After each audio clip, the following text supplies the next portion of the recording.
Welcome to The Brave Journey Within with Jim and Jenn.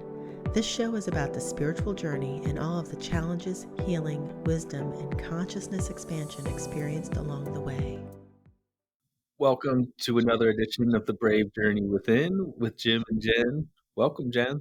Hey, how you doing, Jim? I'm hanging in there.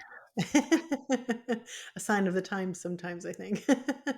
Yeah, no, it's, one of those things where you can very easily find yourself in a hurricane, and they happen to all of us. And sometimes a hurricane comes, and then another one comes, and it's a very skillful thing to be able to navigate it all. Oh, so important to talk about. Well, I think that's a great way to start off our conversation today about the hero's journey. And for those who maybe don't know what it is, it's a cycle or a process that you go through to become the hero of your own life and your own circumstances.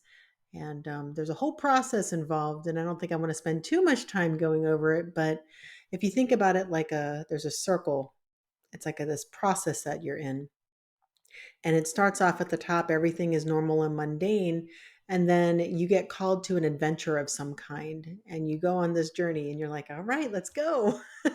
It's the promise of something great, and you go on this journey, and then trouble starts to occur.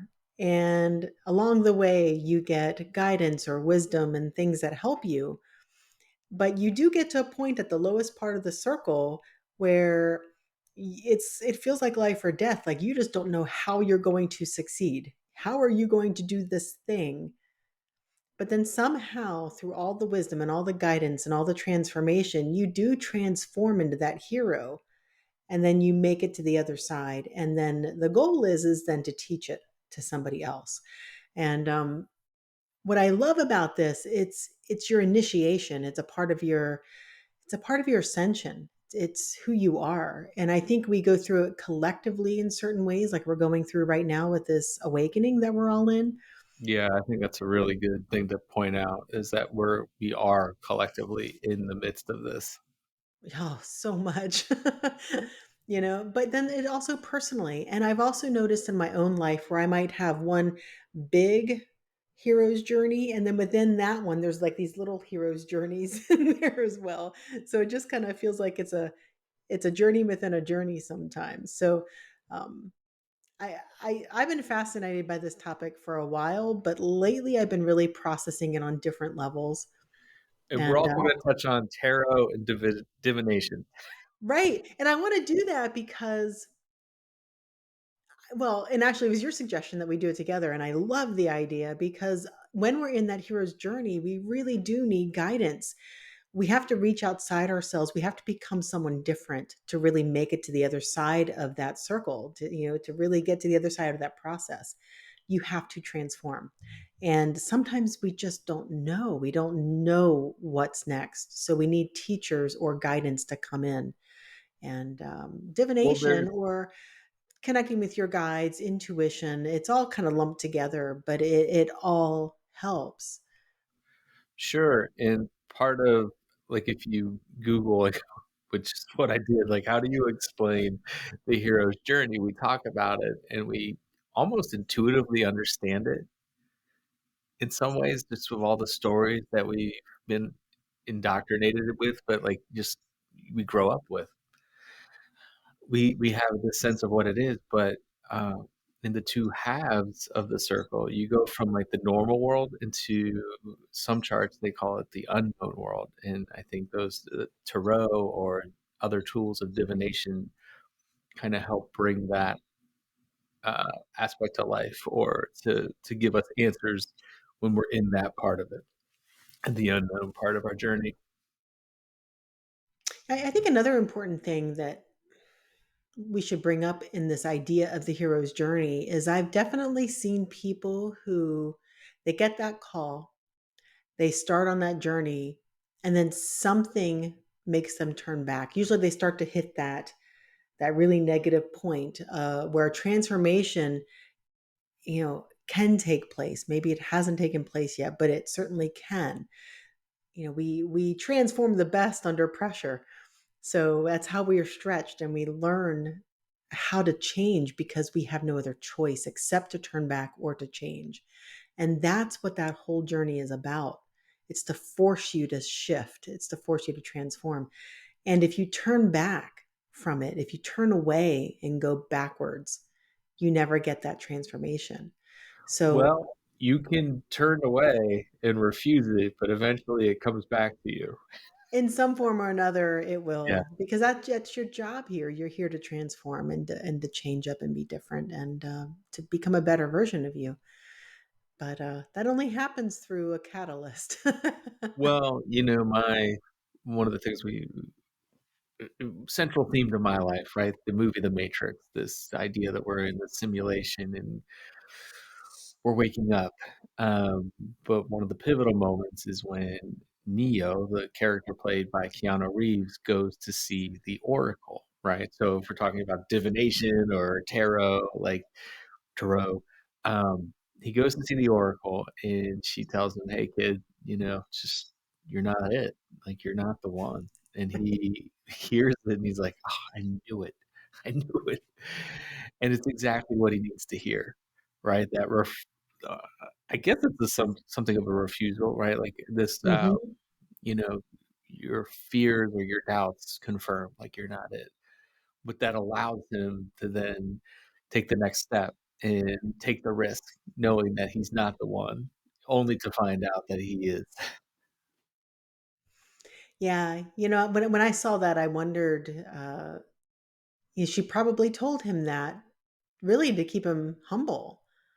I think on that hero's journey, sometimes we tend to be a little too, oh no, I've got this. And then you need to be humbled a bit. I think sometimes that's part of the guidance that we receive is to humble ourselves so that we can navigate through it and be teachable. Well, yeah, right. And it was the right thing to say to him, Yes. but not Yes. that, and what made it so um, great as watching the movie is like you want her to say something different. And then you Right. get I like, know. I was really let oh, down. I was like, man, what? He's not thought he was it? the one. Are you kidding me? Like, how is he not the one? The movie's about him. He has to be the one. Right? Right. Well, Jim, what kinds of guidance or divination? Let's really focus more on the divination since a lot of people know they can connect with their guides, although guidance and connecting and intuitive abilities is considered a part of divination. But what other tools or techniques do you use? I was trying to look back on things. The first time that I ever spoke with a medium, it was in a time of, well, COVID had just started, and there was other things going on in my personal life, and it was that the sort of like disillusionment or like low point where you're like, okay, what is happening here? Like, I don't know what to do. So this uncertainty. And when I first talked to the medium, and I was fortunate to talk to legitimate good mediums, um, it blew my mind. And at some point after that, I was like, okay, there's just no way this person could have known all this information. And it was very helpful at that time. And then I bought a oracle deck. It was an archangel oracle deck, and I started to play around with it. And the first time I'm playing around with it, I drew a Archangel Metatron card, and I didn't know much about Metatron, or that energy.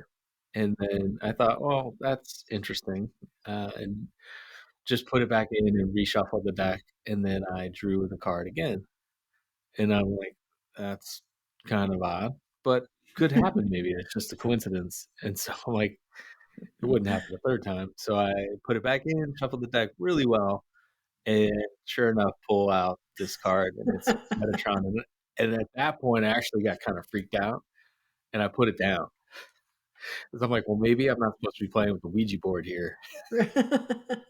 It's like, this thing is communicating. Like, it's without a doubt, like, 3 times in a row. So then I'm like, "Well, who the heck is Archangel Metatron?" Yeah. Which I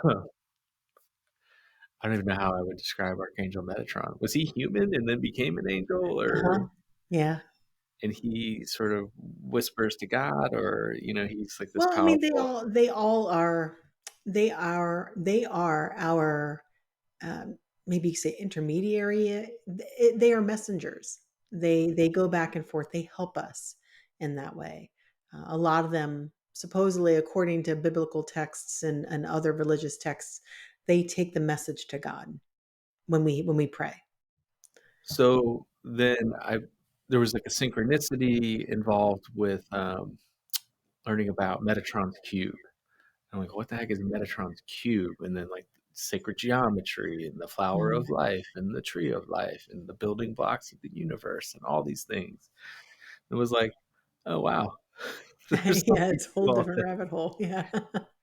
But then I was actually looking it up in the realm of tarot, like that, it almost got started as like a parlor kind of game, and not necessarily a game as we think in the sense of Monopoly, but then it was connected to, um, mysticism or Kabbalah, where you might have something like the Tree of Life and, the zodiac, the planets, mysticism, the Hebrew alphabet, and all these things. Well, I wanna make a point too. I think a lot of people think, this type of thing is just occultist or something like that, but these techniques and the the ways in which people use divination, it's been in every culture throughout time, in every single religion. I mean, there's always a way where someone feels like they're connecting to God. Um, I've even known people who will open a Bible and they'll just be like, "All right, God, show me what page in a book to look at." Boop. Okay, that's what I need to read. That's God talking to me. That's divination. That's what that is. It's bibliomancy. It's a form of divination. And I don't think most people realize that when they're trying to talk to God, they're doing the same thing as people are trying to talk to their guides or to the angels or to the tree. It's it's the same technique, it's the same tool. And any tool that's used for good can also be used for bad, if you want to look at it that way too. So I know some people with certain forms of divination, they have a negative taste in their mouth about it, where they might feel, for example, like the Ouija board. You mentioned that a lot of people I've heard say who use pendulums, and pendulums are a bit more mainstream. They'll divine with a pendulum, and they'll use that to read energy or to ask questions or something like that. There's a big, large group of people that use pendulums. And I've heard so many people say they would use a pendulum, but there's no way they would use like an angel board or something like that, because you don't know who you're talking to. It's the same Yeah. thing, but they're both just tools. They're both just different forms of the same thing. And it's only dark or evil if that's what you're calling in some way. And I've known all kinds of people who do prayer to meditation to using pendulums to using angel boards, and some people do it really well and some people get interference. So it really just it depends on how you're setting up your sacred space and what you're calling in and everything else. Well, we should definitely go back to sacred space. So when I was growing up, I grew up very Catholic, and there was a guy who was an usher at the church, and he was like an old football player from Notre Dame. So he was like a bigger, older guy. And the church that I went to was usually attended to by priests that were Jesuits. Mm.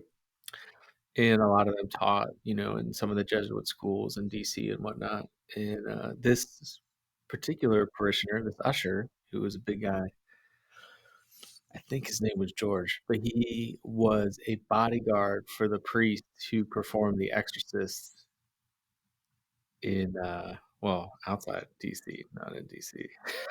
But Well, that was the basis for the story for the movie The Exorcist, and so wow. he told my dad some stories about, when the priest would go to eat lunch, the chair would flip over, or fall down so the priest could sit, and this was like a big guy, didn't look like he's scared of anything, And so, like, hearing those stories growing up, I'm like, Ouija boards, exorcists, no thanks. Yeah, no thanks. Yeah.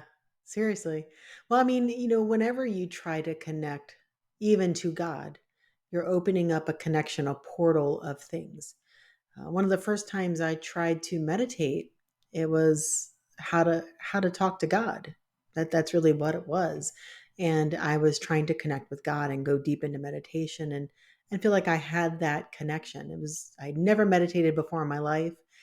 And this was a long time ago. I was on a CD. So I put it in my CD player and started listening, and there was a whole prayer in the beginning of trying to help any spirits that were around to leave and to cross over into the heavenly realm, and it was lovely, but it wasn't strong enough to create a real sacred space. So even though I had the singular mission of talking to God, I had a spirit come in, and it really affected me. It changed my whole attitude and everything. And I don't know if I've said this story on here before. I say it a lot because I feel like it's an important lesson. But so this spirit was with me, and I pulled up out of when I came out of my meditation. I didn't talk to God. I felt like I couldn't connect. So I got up and I felt irritable about it for some reason. And then I look at my dog and I'm like, stupid dog. I'm like, well, that's weird. Boy, I'm really irritable, you know? And then I see my husband and I'm like, stupid husband. I'm like, what is going on? So I immediately thought back to the prayer and I said the prayer again. And it was trying to keep me from saying it. It was blocking my words. And I forced it through it was brute force. I was going to say that prayer and I did. And I felt it lift off of my head. So, what I want to say, we were talking about sacred space and all of this. That's really important. I think Yeah, anyway, we should anytime you're define. trying to connect to something divine or if you want to call it God, universe, whatever it is you call that, it's not just having an intention of what you want to talk to. You've got to say, you have to create the boundaries of what you want inside that experience. And it's not just love and light. That doesn't do it. It's a lot of times it needs to be more strongly worded than that. Um, so Yeah, that's always really important, and I think a lot of times things like, I don't play with a Ouija board necessarily, but I have used an angel board before. The Ouija board has a different kind of feel, the imagery and everything else. It does feel dark, and I wouldn't use that, honestly. But I have used an angel board, and it has a very loving vibration about it. Yeah, I was gonna Um, say, what is an angel board? I don't even think I've ever heard of it. It looks very similar to a Ouija board, but it's got usually it has angels on it. It's meant to be a higher vibe version of that. Because usually if people are going to use an angel board, they want to connect with their angels or their guides. It's not loved ones per se or, some spirit in the house, which I never would recommend really. Because that is inviting in something that's really not necessarily meaning your highest good. But yeah. But, people I think in the beginning, sometimes people, they're just so excited that this stuff is real and that it's not fake, and they're so excited to see things like that move on their own, it kind of blows their mind, and they're just so excited about it. They don't think to discern, and discernment is so important. Ooh, yes. So sacred space is creating a sort of safe space, a protected space for you to communicate with the divine. Yeah. And with whatever way you choose to do so. So it could be with the pendulum, it could be through prayer, it could be meditation, it could be an angel board, it could be using runes. And there's so many different types. It could be opening your Bible. When you open your Bible, if you aren't in sacred space and you're asking God for guidance, anybody can interfere with that. I mean, you could have Joe, who passed away 5 years ago, in your home. He passed away down the street and he's in your home. He could be trying to show you what he wants you to see, or he could interfere with the message. So I think people think that they're getting divine wisdom a lot of times when they're not, because they're not in sacred space. So I'm always a big proponent of just being really clear about what you want in that space and what is or isn't allowed in. And I always say no interference. Um, So stating with intention, that you do not want anything to interfere that is not of some type of high vibration or Right, and benevolent. even then, sometimes it feels like it's really hard to be in sacred space for whatever reason, and there's different reasons why that could happen. I wasn't necessarily thinking we were gonna make this a lot about sacred space, but I think it's important. Sometimes, let's say you have somebody who keeps thinking about you, and they have maybe an entity or 2 with them. As they're thinking about you, the entities come over as well. I've had that happen many times, and, so it can be complicated if your sacred space isn't good enough, or maybe they're in emotional distress, that friend of yours, and they've got these entities with them, and they keep thinking about you, and then you're getting bombarded with energies, and it's just really hard to hold a sacred space sometimes, I have found for me, in those cases. And so I've definitely had times when it's harder than others. Other times it's really simple and easy. It just really depends on what's going on. But I wouldn't try to connect if you're having a hard time. If you're sensitive enough to understand it and feel it, I would not connect if or try to do anything divination wise if you're not in sacred space. Well, when we're talking about the hero's journey, though, oftentimes people find themselves in the midst of challenges, so they're maybe not in the best of spaces mentally or emotionally or, whenever when they're kind of looking into these things or, and really like when I was talking about being in a tough time, like looking for like, okay, how do I like what else is there? Like how do I, look at like astrology or a pendulum or some other tarot or anything else, like that's the time that you typically looking at these types of things. Yeah. I when you're going through the midst of difficulty, it's really hard to get neutral enough to get really good guidance for yourself. It just is. And it could be because you can't hold a sacred space, or it could just be that you're so emotionally connected to the outcome that it's just hard to trust what you're getting, because you're the guidance that comes in when you're intuitive. A lot of times we're if we find ourselves biased towards something, we want a certain outcome. It's a lot harder to get really neutral information, um, because you want it so badly to be one way or another. And that's what I find is really helpful, to go outside of myself, and I just say, "All right, God, universe, show me what you need me to know or understand," and make it really, really like right in my face, so I have no way to deny it that this is what the right guidance is, and that often will help. Um, but Which there I were think times that is I would go to like a psychic medium or an intuitive or a teacher of mine of some sort. But I'll kind of get a nudge. I'll feel within that I need to do that. I need to reach out to them or something. But sometimes it just comes out of nowhere too. When you're on that hero's journey, and you're in the midst of that initiation, you'll have teachers and people just showing up out of nowhere to give you guidance, and it's just so helpful. well, yeah, I mean, there's been times where, you know, spirit or family members on the other side have quite vividly made their appearance known and their message known, and I was in a tough spot, like, it was like, "Hey, we're here. Like, this isn't the end of the road. Like, let's, like, change our perspective on this, like, open up." I think what's interesting too, and I think important for people to understand, is when it is one of those really spiritual types of heroes' journeys, or even if it's not, but there's always opposing forces, right? So Yep. if you're on that journey, and you're on the positive path of ascension, as they would put it in the law of one, there's going to be negative forces that try to keep you from accomplishing that hero's journey. But there has to be a villain, there has to be a bad guy, there has to be something that creates resistance in your journey, or else you can't become the hero, you can't transform. There was, So sorry, go ahead. no, so what I was going to say is sometimes the messages get confusing because there's interference, and they're trying to throw you off. so that they wear you down or it takes longer or whatever, because there is an opposing force on that journey. And but it's meant to make you stronger. So that's where faith really comes in, and to understand that you are going to get to the other side. You just don't know how long it's going to take or what else you're going to have to endure, but you have to be okay to do that.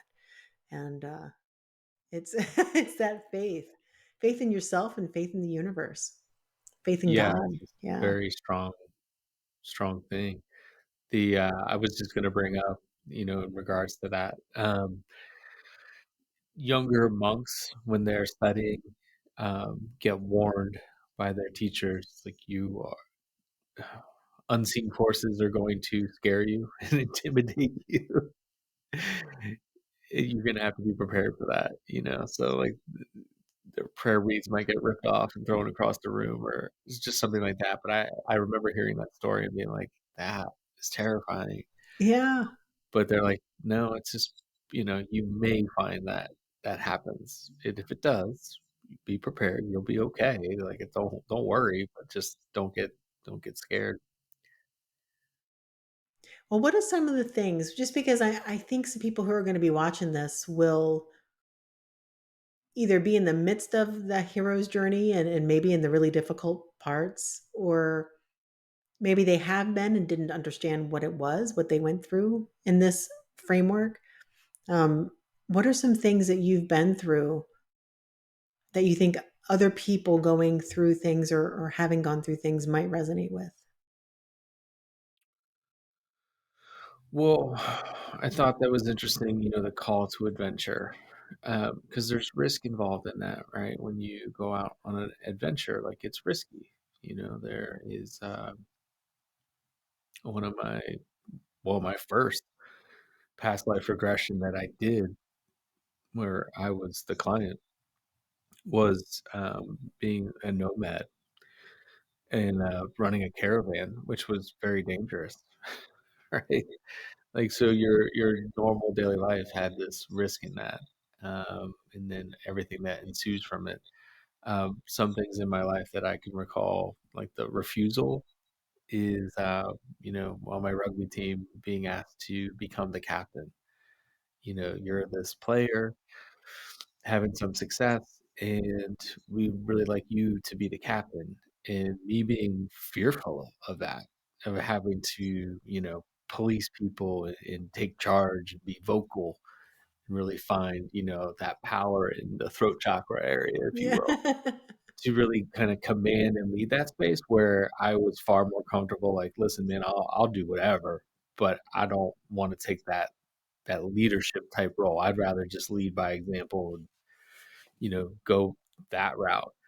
Um, so even, this podcast is hard for me, right? Like, you probably tell I don't love to hear myself talk, but also having gone through so many different challenges and things, and trying to work through my own stuff and helping other people, like, it's like, if you have this information, like, the call to adventure really is like, you have this supposed wisdom, why not share it with people? If it could be helpful to even one person, this is all worth it, but it takes courage to to start speaking and to really come into your power. Yeah. So that is maybe a couple things. No one A lot of the challenges I think I've had, like, they weren't like, "Oh, man, this would be great to have this challenge."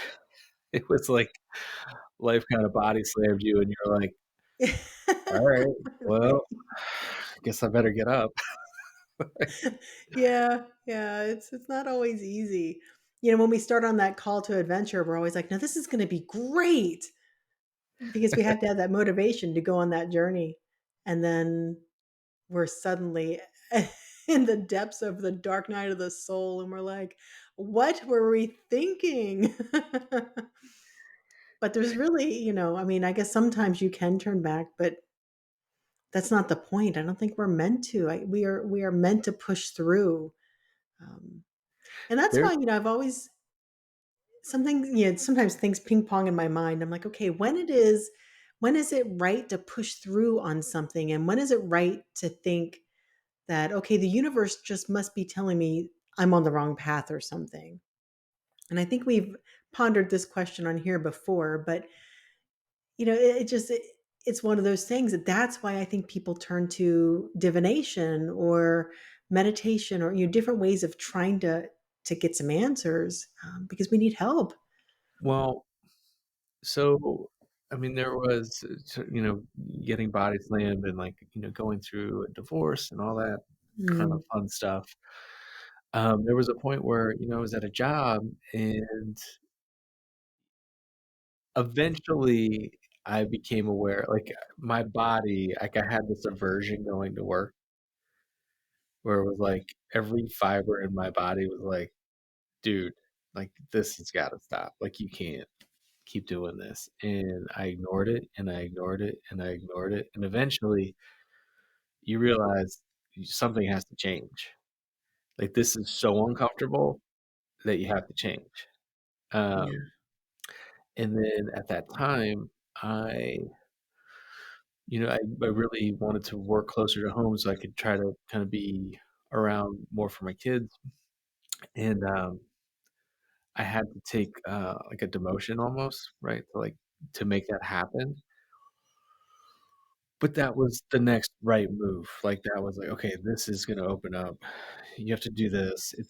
There's a bit of a sacrifice, but you can do it, right? Like, this is getting you closer to your goal. It's more in alignment with what you want long term. And I think a lot of times people might look at those types of things or that move and be like, "Well, you can't go back down," right? Well, we consider down in a sense, and so they stay in the job that's killing them. And so, discernment, like you said, is a very personal thing. I always think, like, eventually, if you're not making the right move, the universe forces your hand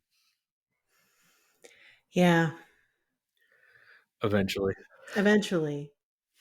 But But also that tough growth phase, where you're kind of coming up against yourself, and you just don't know what the next right move is.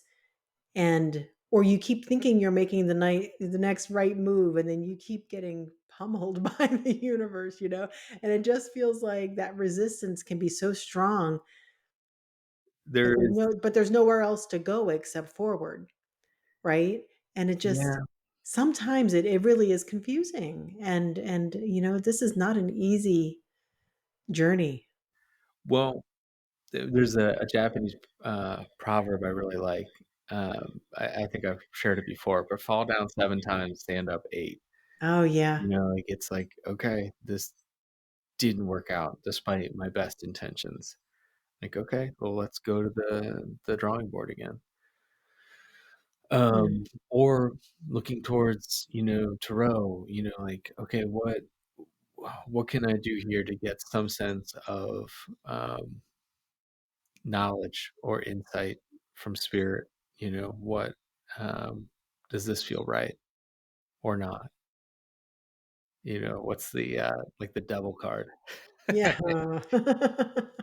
Well, like, that immediate Yep. reaction that you have, but there's also a polarity to that, right? Yep, there Like, is, it's for not sure. just bad.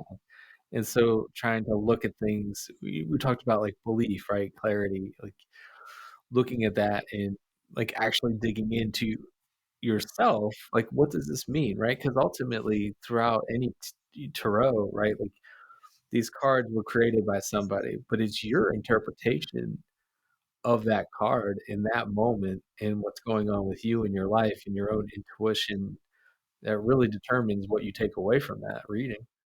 Yeah. So, ultimately, I think, you're looking outside of yourself, but it makes I think, to my mind, makes you look inward. No, I totally agree. Yeah. I mean, I think that's true for any of it. I think I've mentioned multiple times I took a Raymond Grace course on using your pendulum for dowsing, and it was really helpful. I've used pendulums in the past, but I haven't really made it my focus, and this helped make it a little bit of a focus. And wow, it's just really helpful to help you narrow in. And but even when I'm using the pendulum, I'm still feeling the energy. So I can feel even as I'm using the pendulum, what the answers might be before it shows me on the pendulum. Um, so I can feel it. And I can feel like if I'm asking a yes or no question, and I don't do this all the time, but I do it when I'm doing pendulum healing. There's a specific thing that I do now with the pendulum for healing things. And so I'll ask questions sometimes to try to narrow in on what I'm trying to work on specifically. And I can feel it. But it's good to have the confirmation um, with the pendulum itself and the way it swings. So it really helps. But there's just so many different tools. I went to a shaman one time and she was using rocks, and she would read the rocks. People read the tea leaves. That's where reading the tea leaves came from, you know. I've had some people tell me they use runes, which is I've never, I've aside never from used maybe them. seeing it in like a movie or a Yeah, show, yeah. I think in my head it's like chicken bones or something. I don't know. Yeah, right, I know. Well, I mean, I was when I was researching this, I did come across some site and it was actually pretty dark and I don't recommend that, but they were talking about all kinds of crazy things and I was like, "Okay, yeah, that will not be something I ever practice. I need to find a different site." But I did find like a really good site that Yeah, helped me understand the basics and not go into I mean, because it was even talking about invoking certain negative things. And yeah. yeah, So so you I was like, have, yeah, yeah, I guess going like finding something that resonates with you. yeah, With the tarot, I actually had a client gifted me a tarot deck that is, I think it's called the Truth Seeker huh. or Light Seeker. It's like got like modern art, like a modern play on the Rider Waite classical tarot deck. Oh, Um, nice. Mhm. but when I was doing a little bit of research for the show, that was what set the Rider Waite deck apart and what made it so popular was the first time. What was her name? I want to say it. Pamela Coleman Smith. It was the illustrations that added like life in sort of context for people. So it sort of democratized the accessibility of this divination tool, so people could Yeah, see the art and then get a sense of how they could interpret that for themselves. So it's very fascinating. And now the art, is just unbelievable. There's so many different oracle decks and styles of tarot.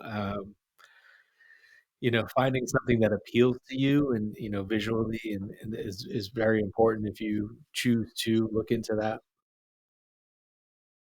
yeah, that's really true. They all do have their own energy about them. Same thing with pendulums and anything else. Yeah. We didn't really talk about astrology, but that, I don't know, would you call that divination? I guess. I Well, mean, it it's was listed in the sites on divination. Um, I think it's to me that's a little bit different. It's a little bit more of a science. yeah. Uh, I would but agree with you, despite yeah. some modern critics. Right. No, but I think that's also helpful because it helps you understand cycles. Like sometimes we enter into these cycles where we're really meant to grow a lot, and so that it also means it's meant to be really challenging. And if you don't understand the cycles that you're in, you might not understand that it's a growth cycle and it's meant to be a challenge. And you might just be wondering, what am I doing wrong? But maybe you're not doing anything wrong. Maybe you're actually just in that cycle and it's meant to shape you into something. And so, if you can understand those cycles and how to best navigate through them, like that's amazing. That's a big help right there.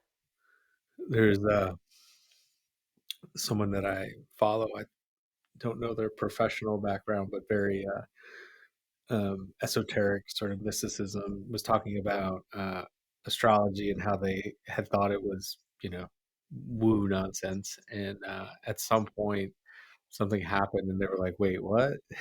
What? Why is everything that I'm saying so hard to comprehend?" And then they learned about like Mercury retrograde and how that can impact communication distortions. And eventually they did an experiment where they're like, okay, I'm not going to say anything to anybody. I'm just going to pay attention to communication. And then eventually, I guess these things happen maybe, 4 times a year, they can now sense it when it's happening without knowing that it's happening, just like, the energy around them and how communication is being, or is happening around them. So being aware of that, which I thought was very interesting. Yeah, it's funny. I remember I tend to be deeply affected by Mercury in retrograde. It affects me a lot, and I'm a Virgo, so I'm ruled Oh, by yes, Mercury. he So specifically says Virgos are affected by yes, it. yes, I know it makes it kind of hard sometimes. And I mentioned that to somebody not too long ago, and they were like, "It only affects you because you believe it affects you." And I was like, maybe." So I've been trying to play with it. I don't think I've necessarily surpassed my need for Mercury in retrograde with whatever that is, because it still seems to affect me. But um, yeah, I mean, I think that there's a way. We have different ways to channel into our experiences, and I don't know, let's say this is like 3D existence, and maybe that's where the Mercury in retrograde can really get you. I don't know. And this is like where you've overcome it and you're beyond it. And maybe here is like where I'm at, and so I'm not quite here, but I'm here and I haven't quite surpassed it. And but I think that you can be, but I think it's not something you can force. I think there's a process to this throughout our experiences in our lives where, we can't just get from A to Z. there Yeah, there's a purpose for these things in our lives and in our experience, and sure, and just so it's to not kind better or of worse. Yeah. clarify just how this person approaches it, it's like, I have to be I try to intentionally be more clear with what I'm saying, Yeah. more, patient with my listening and understanding, and just more patience and kindness in general during that period of time, which I think lasts maybe 4 weeks or so each time it happens, but Yeah. so you can Well, work with all of it, but yeah, but I tend to have computer issues. We have weird things that happen, lots of miscommunication, people not understanding the words coming out of my mouth. That tends to happen a lot. um, Sometimes worse than others. I think it depends on where it's at in the astrology, but it does affect me for sure. well, um, on your path of the hero's journey, obviously, that's a big deal to work through all these things and to be aware of as much as you can, especially through the uncertainty of it all. Yeah, I think, with everything that we all go through individually and collectively, I feel like we should talk about the collective maybe a little bit too, but Sure. it's so easy to give up on that journey and to realize that there are answers, there is help, you're never alone. And when you're in that dark night of the soul and you aren't sure you're going to make it, just remember that you would not have been given this opportunity for this specific journey if you couldn't make it. And if you weren't very likely to make it. Um, I think we all have what it takes to get there. And sometimes we just need to be reminded of that.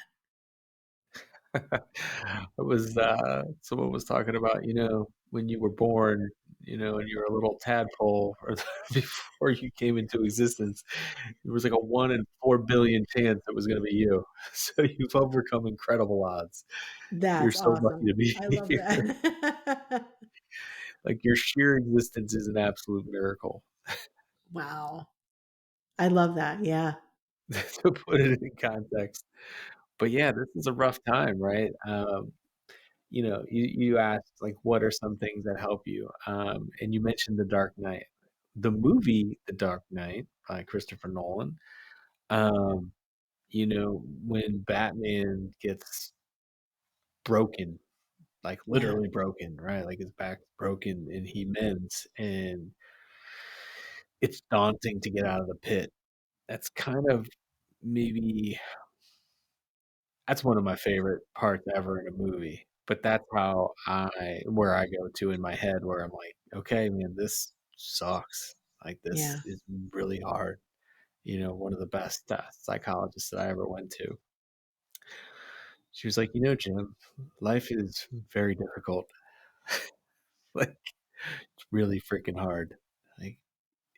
know this. Like you, if you accept that, then you can start to work through it at a almost like on another level, right? Like you're not dwelling on the fact that it's hard. Like you know it's hard, and then you're willing to attack it, with maybe greater enthusiasm or optimism. Like, okay, I know this is not going to be easy, but I know that I'm going to get through this. Going back to kind of what you were talking about with faith, right? Like if you can have an unshakable faith in yourself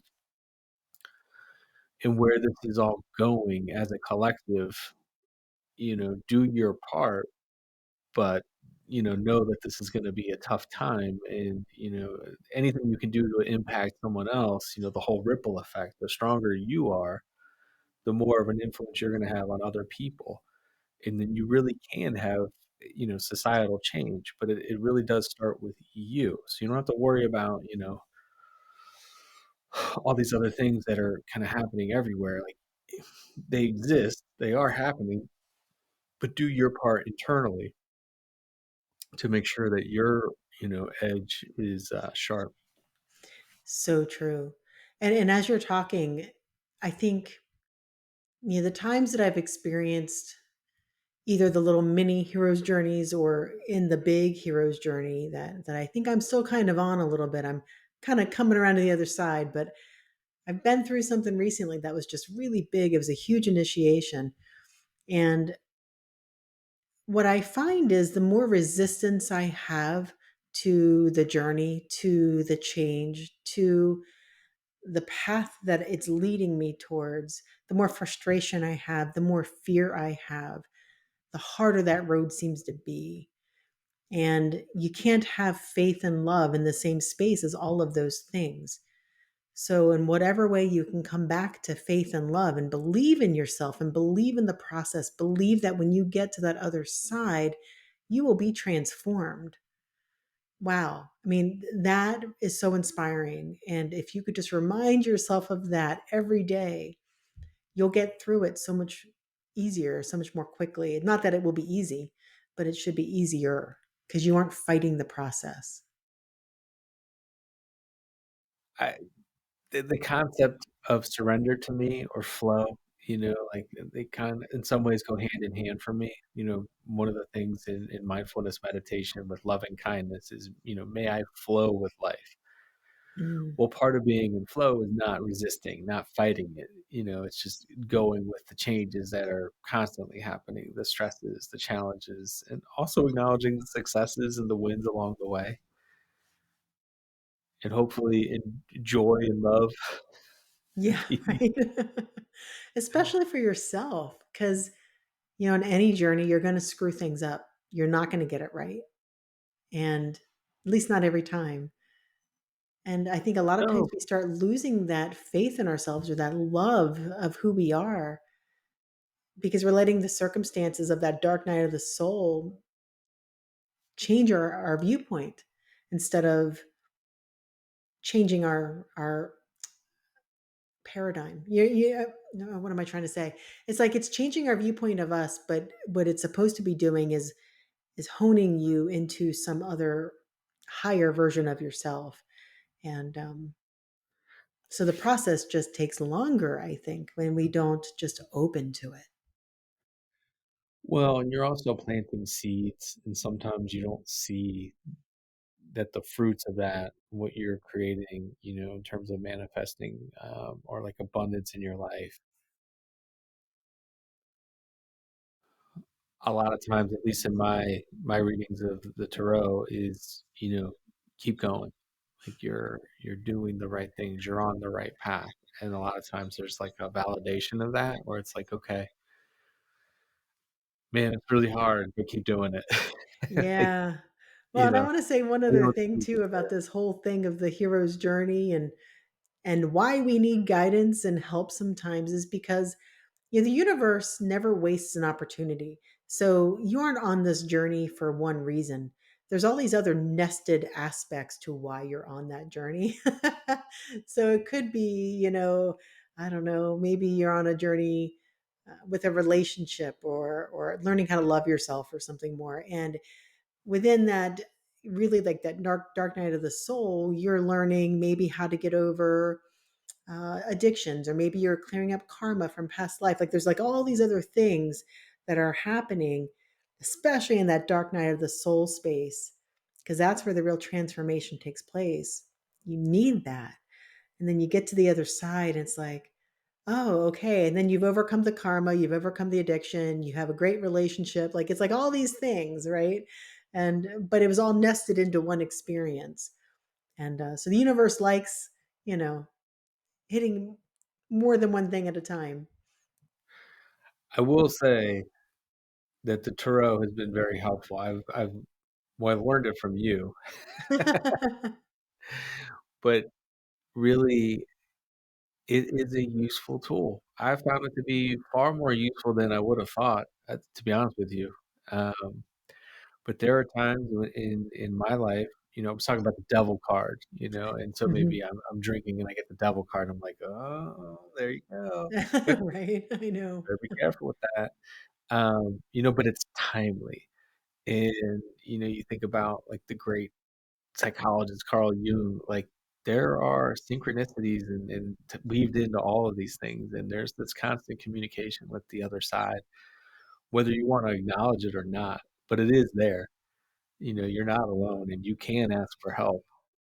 And you can be asked to be shown quite vividly, right? Like in your face, like, okay, show it to me, make me believe, Yep, totally. but be careful. Yeah. Yeah. Well, discernment, trust in yourself, faith in yourself, faith in God, universe, and keep going. There was just came across my attention, a Harvard study where they had these rats in like water, and they were drowning the rats, which sounds awful.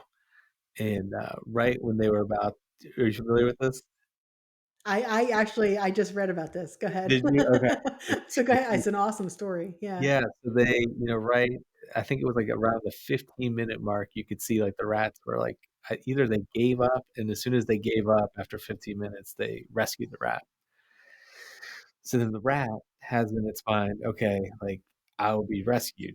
And then I think almost immediately they put the rat Mhm. back in the water after like a few minutes of rest. And then the rats having that learning of, okay, I'll be rescued, like treaded water, survived for I think 60 hours, I think it might have been 80, but it might be 60, but in my mind I'm thinking 80s. But it was a long time, much more than 15 minutes. knowing that they would be saved.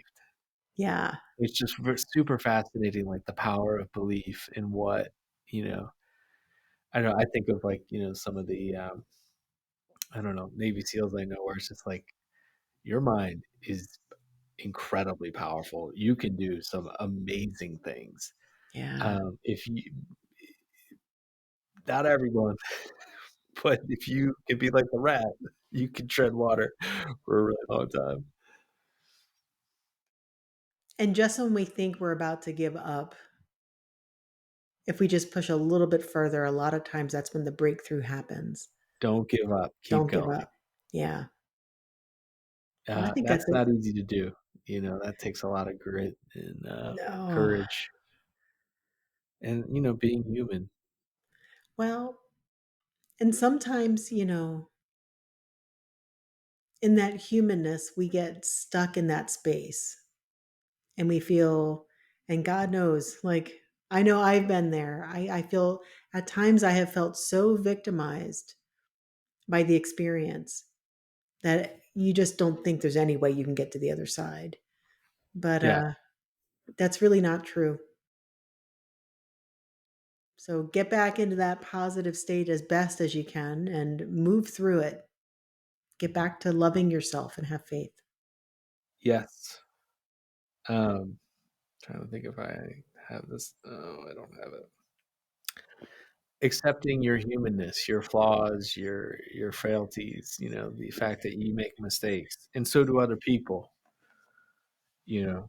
But if you're going to love yourself, then you're going to have to learn how to forgive yourself. And if you can do that, then you have the power to forgive other people too. Yeah, so true. So the hero's journey, we're all on our way. We're all in it together. There's no one coming to save you. We've got this. Uh, I We sure hope so, Jen. No, Yeah, I know, right? Have some faith, Jim. right. Well, that's part of the process, right? In all this divination, and sometimes we have to remind ourselves that we are in communication with something bigger than ourselves, and Yeah, that we are going to be okay. In the absolutely. infinity of life, all is well, no matter how Absolutely. bad it looks sometimes. Yeah, I know. But we can do it. We've got it. And if anybody needs help, there are people out there Yeah, that can help you. call Jen. She's open for business. And Uh, Jim. I got some openings too. But yeah, no, there are people out there, and don't be afraid to ask for help or to work with somebody. I mean, like that. Even as a therapist, that was like a stigma for me to work through. Like, oh, I got this. Like, I don't need to work with anybody. And then it was like, dude, how stubborn are you going to be before you realize that like that's not a bad thing? Like, Yeah, lots of people work with people, and if it makes you better and stronger, then why not? Have someone give you feedback on things. absolutely. So don't. Oh, I work with I supposedly mostly guys, but just a lot of times I'll be like, don't skip counseling. Like it's easy to be like, I'm not doing this, but if you do, you'll find yourself kind of flailing sometimes. So Yeah. be strong and be accountable and don't be afraid to work with somebody. Well, I Well, think Jen, we're all in this together. We're all on our hero's journey. We talked about tarot and divination in different forms. Is there anything else you think you'd like to add just in regards to that? Anything else that people might like to no, but know? what I would love to see in the comments is if anyone's still listening at this point, because a lot of times people listen to, the beginnings of things, but if somebody's still listening, to just comment at the bottom, what have you used to help you through those times? What is your form of divination? Even if it's prayer or something like that, but just put it in there and let us know what you do. Yeah, and what maybe what miracles that you've seen or messages that you've received that have touched you the most, Yeah, because that would be very helpful for community, to hear that. So that would be great. Thanks, Jen. absolutely. All right. All right. Well, thanks, guys. Thank you, and we'll see you next time. All right. Bye. Bye. We are so grateful that you joined us. Check out the description to learn more about us and also for additional resources to help you on your journey.